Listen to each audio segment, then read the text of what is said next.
Ayan, Tesla. Nakabili na ako ng Tesla. Ayan naman loob ng Tesla, oh.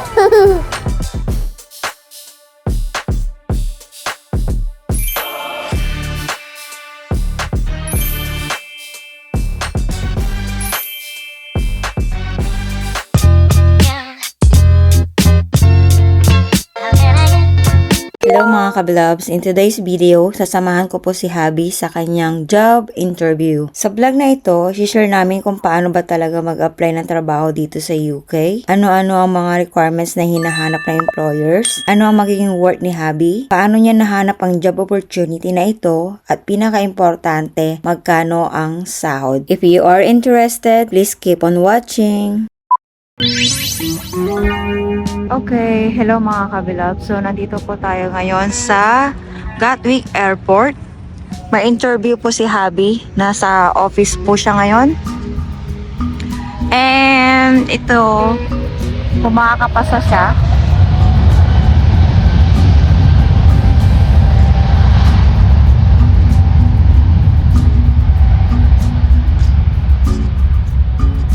kung makakapasa siya mga kabilab sa yung magka-transfer ng mga sasakyan ng mga customers. So, tatanungin natin siya mamaya pagdating niya or pagkatapos ng kanyang interview. So, ito yung mga customer mga kabilabs. Iniiwan nila yung kanilang sasakyan dito. A few moments later. Nandito na siya. After the interview, test drive. Pasado ka na ba? Yeah. Pasado ka na agad? Thanks God. Amazing! Congrats, But he Be. can offer me only a casual shift. What do you mean casual? Maybe 1 day in a week, 2 days. In the summer, he can offer me na ano. It's just temporary for a while. Kasi susubukan pa raw ako. Susubukan pa raw ako. Are you going back there? No. Hindi na. Toilet. Do you need toilet? Bago nga pala. Mamaya na. So, ayan, dito sa loob. Dito sa office. Toilet to ng mga customer. Ito? Oo. So, ito siya, oh.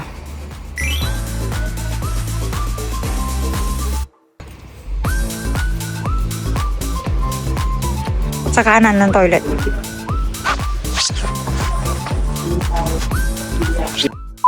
So, yung mga customer, mga kabilabs, di ba, yun ang entrance. Pagdating nila, iwanan nila yung sasakyan nila dito lahat. Ayun, tambak na nga sila, oh. Pagka parking nila dyan, iwan dito. Oo.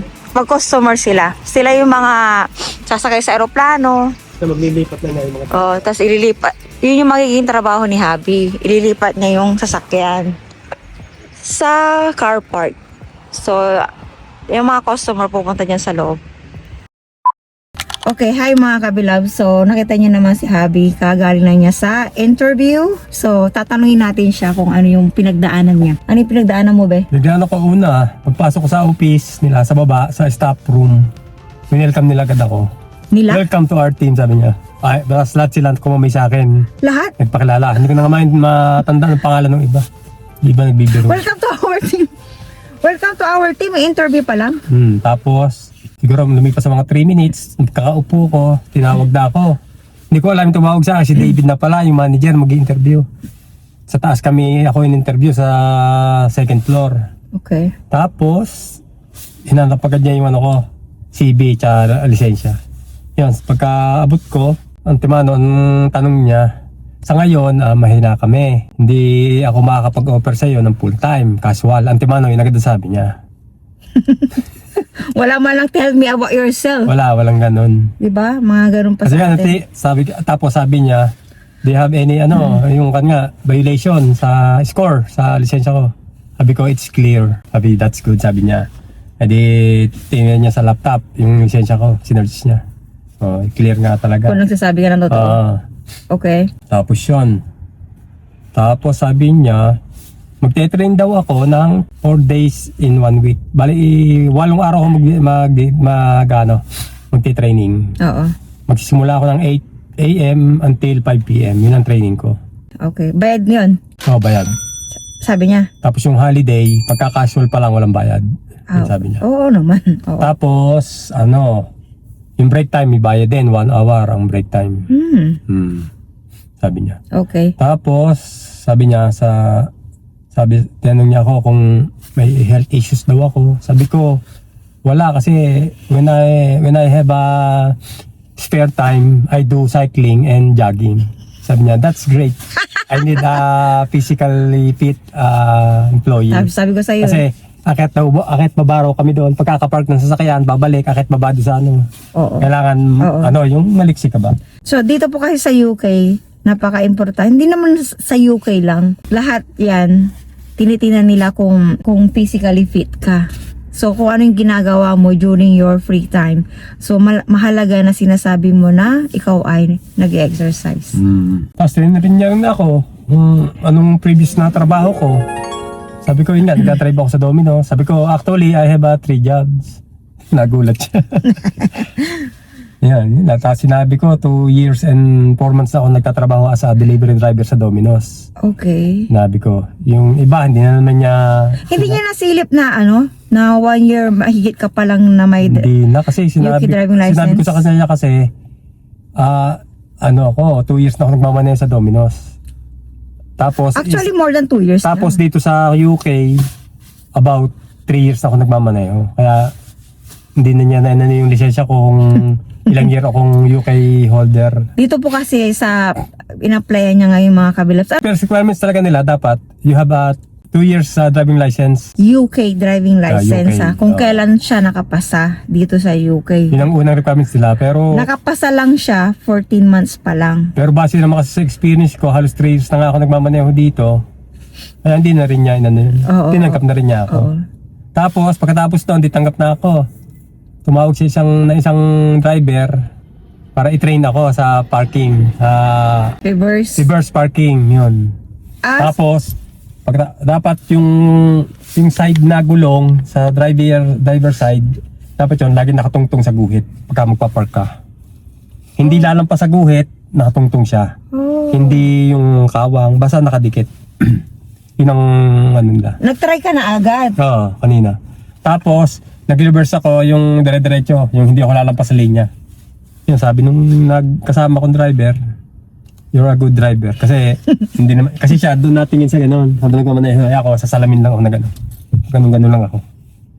Yung mahalaga, hindi ka lalampas sa guhit habang ikaw paatras. Ilang years ka na nagdadrive sa Pinas bago ka pumunta rito? 17? Hanggang ngayon? 17 years. Mula? 2009. Okay. Kasi sabi nila, pag natuto kang mag-drive, kung hustler ka sa Pinas, ibig sabihin madali na sa'yo Mas mag-drive madali dito. dito. Kasi maluwag ang kalsada rito. Walang... Sa Pinas kasi di ba walang guhit? Yung gitna. Tapos ang maraming mga singit. Dito kasi may disiplina ang driver. Kaya hindi ko sasabihin, talaga may disiplina. Takot sila dito. 10 out of siguro sa 10 driver, isa lang yung pasaway. Kasi dito hindi mo naman pwedeng bilhin ang license eh. Sa atin baligtad, sa 10 driver, siya ang pasaway. Kasi binibili ang license sa atin. Wala silang properly training. Yun ang reality sa atin. Hindi binibili, no show talaga. Palakad. Kaya nga. Ayoko, palakad ako. Yun na nga yun, Sensya ko palakad. dun. Kaya dito lang siya natuto sa mga rules. Dito, magte-train ka talaga. Hindi ka makakuha ng... Hindi pwede dito kahit maala ka na mag-drive sa Pilipinas ng 20 years, pagdating dito, back to basic ka. hindi kasi pwede dito ang under the table. Sa the reality lang po yun. Nasa real talk lang po tayo. So actually mga kabilabs, nakita niya to, di ba sabi nga niya kanina, hindi mahina sila ngayon, pero bakit siya nag-apply? So yung nurse kasi namin, kinausap ko siya. Sabi ko, baka may baka meron kang alam na job para sa asawa ko, sabi ko sa kanya. So sabi niya, tatanungin ko yung brother-in-law ko. So nabit na namin siya kanina, hindi ko nagbinidyo kasi nakakahiya naman, baka sabihin, ba't kayo nagbibidyo? So, Romania rin yan. Romanian sila mga kabilabs. So, kinausap ko siya. Sabi niya, sige, tatanungin ko yung brother-in-law ko. Actually, bago pa mag-December to bago pa mag-January. Bago matapos ang taon, tinanong ko na siya. Itong manager na nag-interview kay Felix, nakausap na niya sa telephone. Na short interview ka na nun. Kaya sinabi na sa akin kung anong dadalhin ko. Isa sa tanong ni Dave sa telepono, kung ilang taon na siyang may UK driving license, sabi niya, 15 months ang sinabi niya.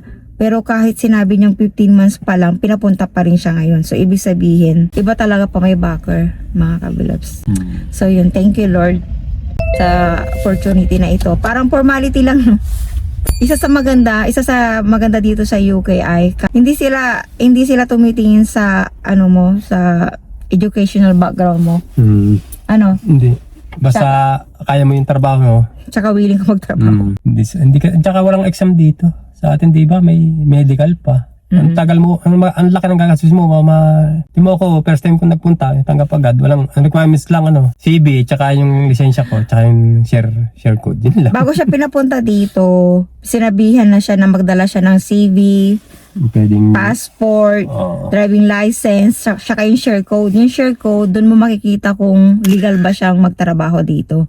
So, napaka-importante nun yung share code. Right to work. ay, visa. Ang Visa ibig yun. sabihin nun. Kasi ibig sabihin, hindi ka, TNT dito. Yung hindi ka illegal. So, ayun. So, parang formality na lang nangyari. No? Kasi kung hindi ang formality, tatanungin ka pa about yourself. Tell me about yourself. Wala hanggang Why do you want to work here in our Kasi company? paanim na interview ko na ito, yata, apito, wala man nagtatanong sa akin ng ganun eh. Tell me about yourself. Basta straight to the point sila. Kung ano ina-applyan mo, yun ang tatanong nila. Ano yung pangalan ng ina-apply mo? Ano yung magiging trabaho mo? Parang parking attendant. Parking attendant. Ganun. Ano sabi? Mag-i-start ka na ba? Sabi ko sa kanya, kakausapin ko muna manager ko, magpapaalam ako for an holiday para magpaalam ako sa 4 days training. Kasi 8 days yun eh. 4 days, halimbawa, this week, 4 days. Kabilang linggo, 4 days ulit. Bali, 8 days yung training. Okay. So, after nung training, Ayun na, ako for observation. Pag okay ako, goods, bibigyan na ako ng, ng ship. ng ship.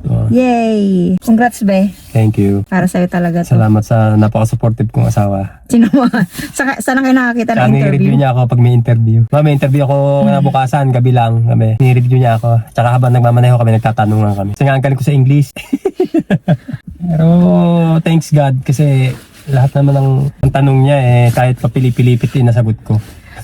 Tsaka nagtanong na rin ako sa kanya. Nakikita kasi ni Lord na talagang gusto mo talagang mag-grow. Kasi mahirap din naman kasi yung magpo-focus ka sa tatlong trabaho kasi mga kabilabs. Nakikita ko nahihirapan na siya Kasi sa work na yun. Imbis na pagkagaling ko sa isang work, pahinga na all the way. Part-time lang kasi yung tatlong work na yun. Kaya ayun, pinag-pray ko talaga na sana mayroong mag-open na opportunity para sa kanya. Kaya praise God talaga. All praises belongs to God.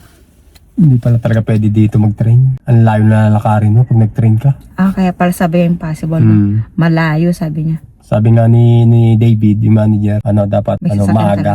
Minsan kasi, kagaya ko, ako'y bago pa lang. May schedule ko sa una-una daw, 4 a.m. Kaya sabi sa akin, 2 a.m. pa lang, gising ka na. Sabi sa akin. 2 a.m. pa lang, gising ka na. Kaya mo? Sabi sa akin. Kaya ko. Okay. Yun ang unang magiging shift ko sa una-una. 4 a.m. Okay, so kakain tayo ngayon. Mag-celebrate na tayo agad. Kakain tayo sa isang buffet. Dadalhin ko siya sa pinagdalhan sa akin ni Sis Eileen. So, kakain tayo sa isang buffet. Chinese food restaurant, mga kabilags. Para i-celebrate natin. Ayaw mong kumain ng sandwich muna? Gutom ka na ba? Oo nga, no? Kasi isang oras tayo bibiyahe. Kaya, May baon pala kami dito, mga kabilags. 30 miles, pupunta pa lang. Tada! Nag-prepare po ako ng ham and sandwich and coffee. Ayan, so kain muna tayo. Tatapon dito. Ito ang aming breakfast kasi umalis kami sa bahay ng 7. Alin dito ang akin? So, ito yung office, mga kabilabs. Ayan yung office. Ito yung mga sasakyan, no? Ang daming sasakyan. Tapos yung mga customer mag-shuttle. Diyan ang daan ng shuttle. Oh. Yun, saan ako nakatayo kanina. Yung port side. Thank you, Lord. Thank you, Lord. Salamat po, Panginoon. Thank you, Siren, te. Napaka-supportive mo talaga. Siyempre, Sa ibang asawa, hindi na ako kasamahan. wala akong pasok eh. Naka-annual leave po ako. Traffic dito kanina. Naka-annual leave po ako. Tapos day off ko pa mamaya. Si 23 na daan si Sepi. Boarding siya eh. Oo, dito rin.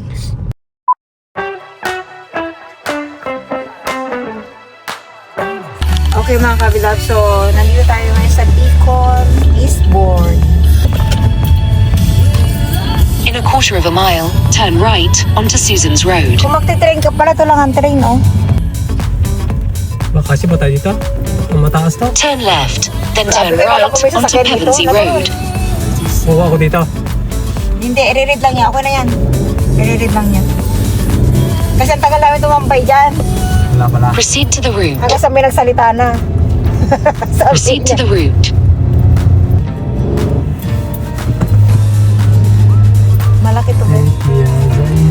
Maka ka lang. Mabot pa nga kami sa taas nun eh. So lalabas lang po kami ng mall and ito na yung buffet time. Parang wording lang to.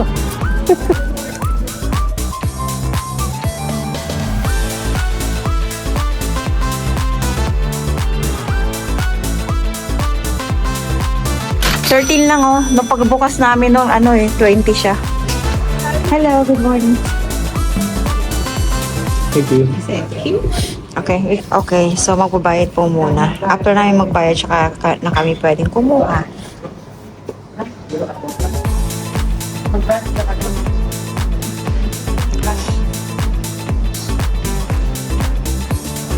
Oh, ha? Ito muna. Bibigyan natin si Be kasi first time niya dito. Yung isa pa. Kaya ba tayo? Oo, kaunti lang ha. Okay, so nalaman ko po itong all buffet or eat all you can kay Sis Eileen. Dinala niya ako dito nung isang linggo. Sunday po yun nung pumunta kami dito.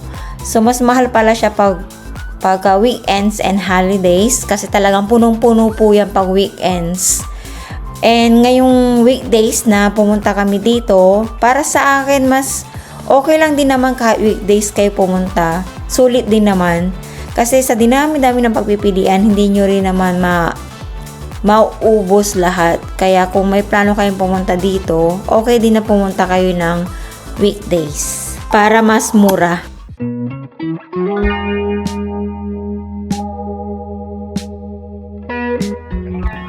Be, congratulations sa tanggap ka na sa work. Salamat sa treat mo. Kumain ka na mabuti.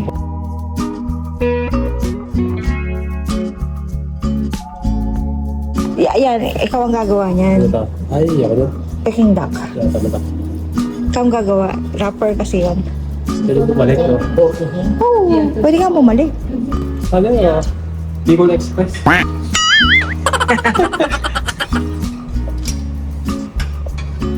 Parang Bicol Express, no?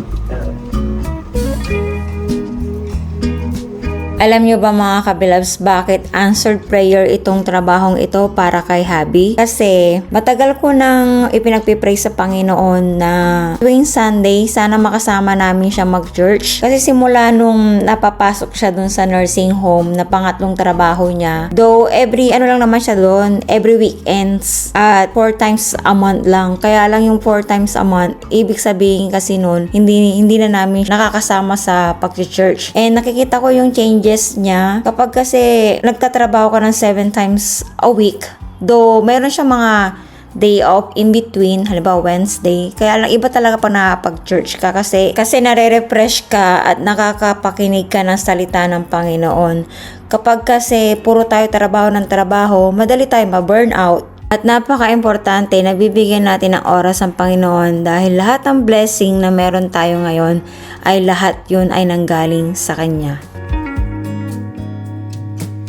Sa handaan, dapat ganyan lang no? Sa Pinas. Mga kabilabso, sa Pinas pala, ito ang maganda para marami makatikim. Isasubukan lang. Baka iba to sa'yo ng mga bisita. Baka. Try natin is lahat. Dahil unli naman siya mga kabilabs. Kuha tayo. Ano ako, may na ako. Sana may kape, ano? Tsaka yan. May na. Ayaw mo try yan? Meron tayo sa bahay. Parang masarap yan. Ano ba ito? Hindi ko alam. Ano ba?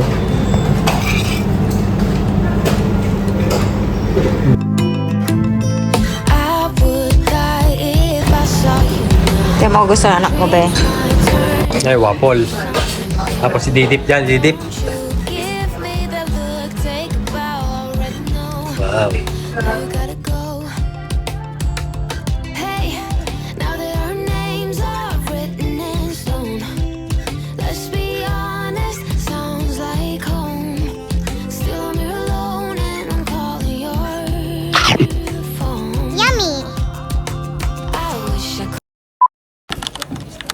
Okay, please rate 1 to 10. Habang naglalakad tayo. 3. Why? Not enjoy the food. You didn't enjoy the food. Hindi po niya na-enjoy gawa ng hindi siya mahilig sa Chinese food. Pero kung dadalhin mo po siya sa seafoods restaurant, ayan, mag-e-enjoy po siya for sure. Okay, so nakauwi na po kami mga kabilags. Mag-alas 3 na and may pasok pa siya sa Pasok work. ako ng 5:15. So, masabi mo ba? Masaya. And we will update you. Masaya na medyo pagod kasi antok na ako. Pinili ko na makauwi. Kasi pasok ka pa Pasok mamay kasi sa ako. Domino's. Yun yung sinasabi ko sa inyo na naawa na ako sa kanya kasi half day. Ang hirap din nung half day ka sa hotel, di ba? Naglilinis ka doon. Tapos, meron ka na namang Domino's. Maganda sana yung buong maghapon. Tayo mo magdamag pahinga. Buong maghapon na yung pasok mo. Yung 12 oras. Kesa yung 6 hours, Sa tapos ulo? 4 hours. Nung una hindi ko naramdaman kasi bago pa lang ako. Mm. Sabi ko sa ibang bansa, first time kasi. Pero nung nagtatagal, naramdaman ko sa katawan ko parang nakapanghina. Kasi narating ako sa bahay ng alas 2, alas 3, alas 4. Tapos alas 5, may pasok nga pala ako. Yung sakit sa ulo, yung gigising ka ng bigla na may pasok ka. Siya kasi yung tipong hindi pwedeng hindi matulog. Yung iba doon may diretso, pero siya hindi pwedeng hindi Ako matulog. tutulog talaga ako. Kasi mag-driver ka eh. Kasi ayokong... Magdi-deliver ka eh. So kailangan may Tsaka tulog. yun yung kasama sa securities dito. Pagka ano ka ng journey, dapat relax yung isip mo, relax ang katawan. Para walang aksidente. Okay, so maraming salamat sa Panginoon sa bagong opportunity na binigay niya para kay Felix. And congratulations, be. Thank you. Okay, tara na si Rin. Bye. Bye-bye. Thank you for watching mga kabilabs.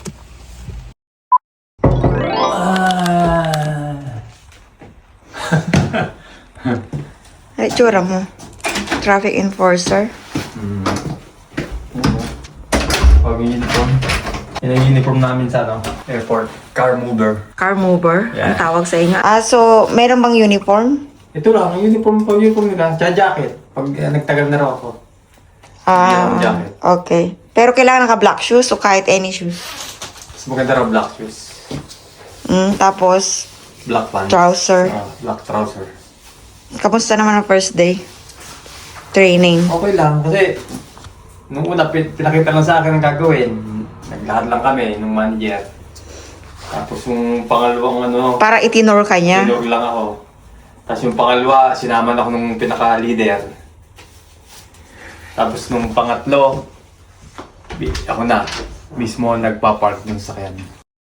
Okay, so ibo-voice over ko na lang po mga kabilabs kasi nung binidyohan to ni Habi, sobrang mahangin, so hindi nyo rin siya maintindihan. So sinasabi niya dyan na yung guhit na yan, dapat dyan siya naka-align yung mga gulong. Kasi kung hindi kakasya yung mga sasakyan. Tingnan nyo yung mga kabilabs oh. And sa isang araw, nakaka-100 mahigit daw siya na mga sasakyan. And ayan, pinapakita niya yan kung gaano kakitid yung lalabasan niya. Kasi nga, yung manibela kasi dito, nasa kanan. So, dyan siya lalabas. Buti na lang daw, Asian siya. Kaya medyo maliit ang build ng katawan.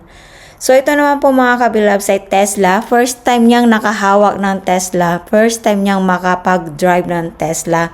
Kaya tuwang-tuwa po siya. So, ayun lang po mga kabilabs. Maraming salamat po sa inyong panunood. At naway makita tayo sa susunod kong vlog. God bless you all. Ingat po kayo palagi. This city has a special morning voice.